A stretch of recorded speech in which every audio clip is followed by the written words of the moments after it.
migrant workers sa Taiwan ay pwede na mag-initiate ng Western Union service sa 7-Eleven. Ihanda ang mga sumusunod. Ang 7-Eleven ay bukas 24 hours a day. Hanapin ang ibon machine. Piliin ang nasa itaas na kulay asul. Piliin ang foreign worker section. Piliin ang bandila. Click ang Western Union logo. Mga kondisyon.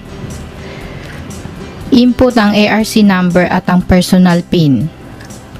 Piliin ang padadalhan. Input ang halagang ipapadala. Basahin ang transaksyon. Maghintay ng ilang saglit, ang transaksyon ay umaandar na. Kunin ang transaction paper sa printer at bayaran sa loob ng 15 minuto. Pumunta sa cashier at bayaran. Pakitago ang maliit na resibo. Makakatanggap ng MTCN at ang perang pinadala. Maari nang abisuhan ng pamilya upang kunin ang pera. Magrehistro ngayon, tumawag sa 0225161816, mabilis at maaasahan. Paano magrehistro sa ibon 7-Eleven? Isulat ang personal na impormasyon. Isulat ang impormasyon ng tatanggap. Idikit ang ARC. Lagdaan.